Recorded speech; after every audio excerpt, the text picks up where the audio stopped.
So the early reviews are in. People who have gotten early screenings to it and basically got it a lot early, depending on where they live around the world, have been unanimous, I should say, not unanimous, but unanimous in the critiques about it.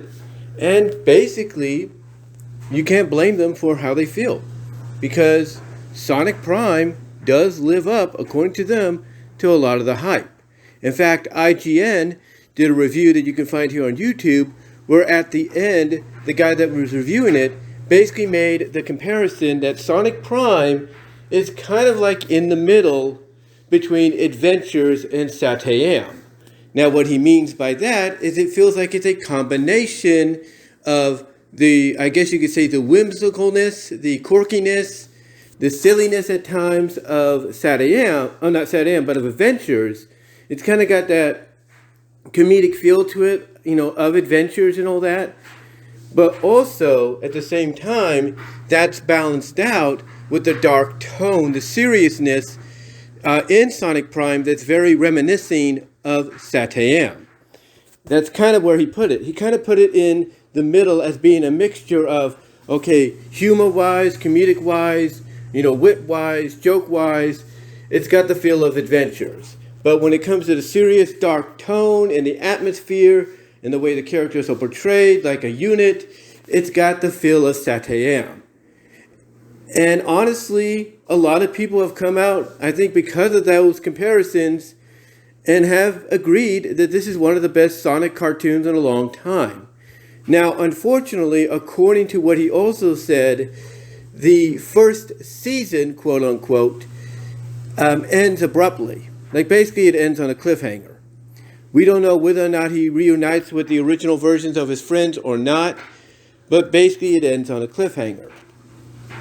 But he also said something along the lines that the episodes, when you watch them, feel out of sync. Like, if it's trying to tell one single solitary continuity, that the episodes are not kind of registering that in the way they should.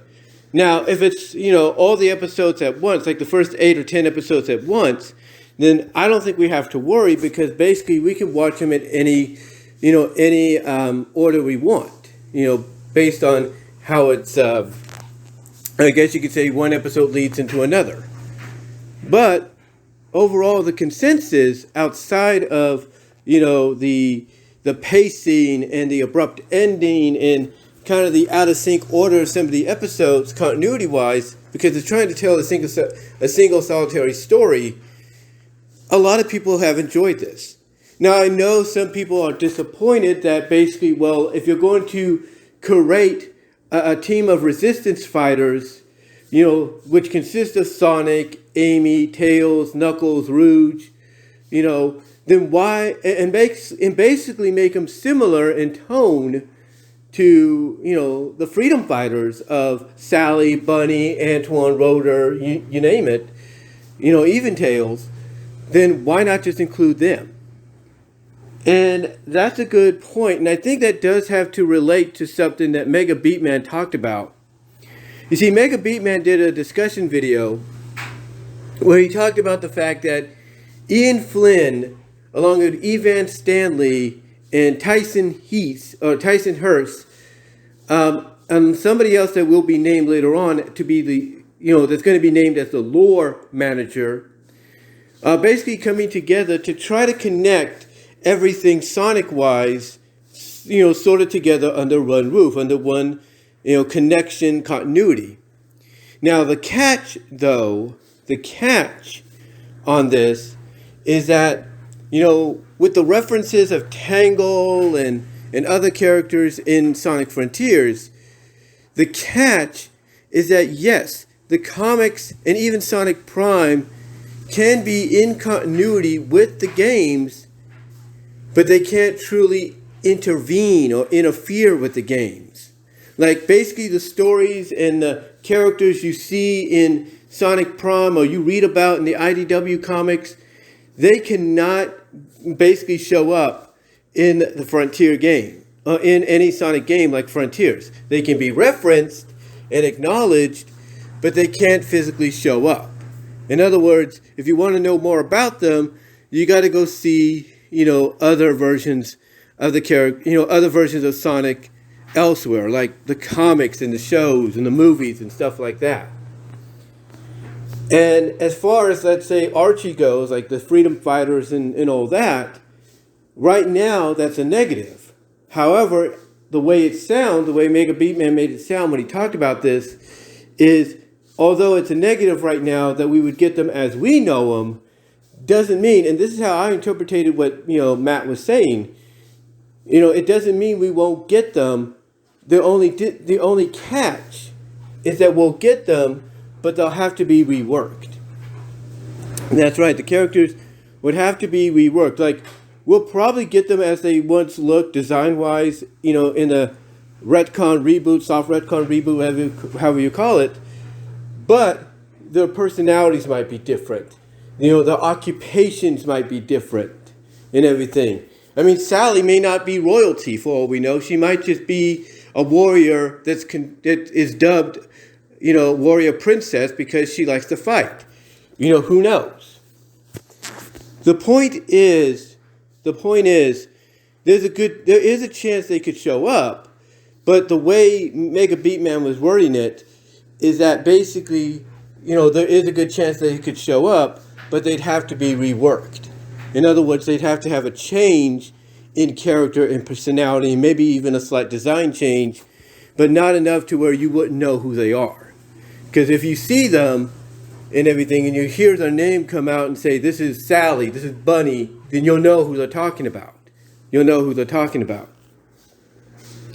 But from what I've seen with the clips put online so far, I do agree that what IGN has said and others have pretty much agreed with, this does have sort of a hybrid feel of both Adventures and Sonic SatAM.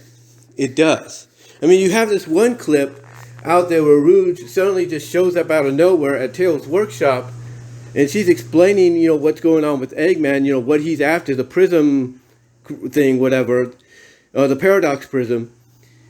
And all Sonic wants to know is, how the heck did you get in this place? And then Rouge just gets this look on her face like, seriously? And then she just answers, you left the front door open.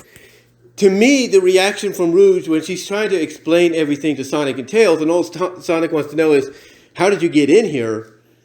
That reaction, that facial reaction and answer to me is very SatAM-like. Very SatAM, second season SatAM in my opinion. But be that as it may,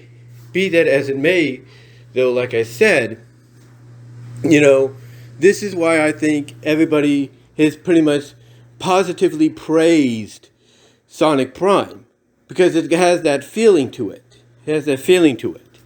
And what this does as well, in my opinion, is it motivates, it encourages Team Season to really up their game and really want to bring this third season of Sonic SatAM to, television screens, to streaming services, YouTube, whatever, very soon.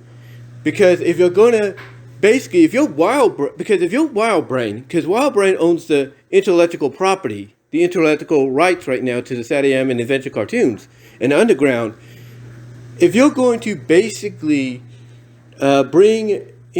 basically use all these other Sonic shows that you have a license to, the intellectual rights to, distributing rights to, if you're going to use those as references, inspiration for Sonic Prime, not just from a team dynamic, humor dynamic and all that, but even somewhat of a design dynamic. I mean, there's a clip that Netflix After School's YouTube page put up where Sonic is seemingly working with another version of Amy, a jungle Amy, if you will.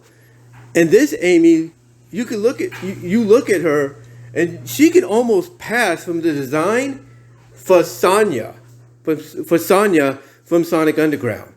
So obviously they're drawing influence for a lot of what you see from all the other Sonic shows that they own the rights to. And by doing this, it definitely gives Sonic Prime that feeling of, as the IGN guy put it, nostalgia and freshness. So, Sonic Prime overall does look like it's on the verge of being one of the best Sonic cartoons ever in history. The only catch is that basically we have to wait another couple of months apparently before more episodes get released, because just like with My Little Pony, Make Your Mark, they are being released in intervals, basically in quote-unquote seasons, which is not entirely true. But that's how Netflix operates. But again, Sonic Prime, obviously, whatever happens in the show, it might be referenced in future games, but it won't have any, I guess you could say, influence. It won't have any, consequence that are followed up in the game. We won't see, any techno jabble, whatever you want to call it, that Sonic's going to wear or Amy's going to wear and all that in future games, if you will, because it's like Megabeatman reported. Basically, you can acknowledge, characters and events from the comics and the shows and the movies, but you cannot, well, maybe not the movies, but still the show, but basically you can reference from the comics and all that, as well as, even the upcoming Sonic Prime, but you cannot, basically you can acknowledge them, but that's all you can do. You cannot, want to see them have some kind of influence or continuation in the game, period. Like the Cyborg Amy, outside of, let's say, Sonic Dash, the mobile game, or Sonic Forces Speed Battle, and the little DLCs they put in to promote Sonic Prime, outside of that, you're not going to see Amy Rose in future games wearing Cyborg stuff. Same with Rouge. You're not going to see these alternate versions of Rouge in future games. You'll have them probably referenced, but that's about it. That's about it. And that's what it boils down to. Even though one of the head guys over at Sega has, on the Sonic team in Japan, says he wants to get it all consolidated together, the catch basically is they cannot basically interact with the games. Like the games and the comics and all of them will be basically kind of the same continuity, but they won't have like a direct connection basically. So, yeah, unfortunately, Sonic Prime, whatever happens in there, it will be referenced, but will not have a direct effect on what happens in the next Sonic game in the near future. The same with the IDW comics. So, really, that's about it. That's really all I could say about it. I mean, the fact that they're allowing the references to Styx in there obviously shows that there's another more prime version of Styx around. We'll have to see if they bring her in. But overall, basically, we are getting more answers as to what the connection of all continuities for the Sonic franchise are going to be, overall media. And we also have gotten, pretty much confirmation that Sonic Prime is going to be worth the watch when we get the chance. I can tell you this, I will try to record it onto DVD as best I could when the opportunity presents itself.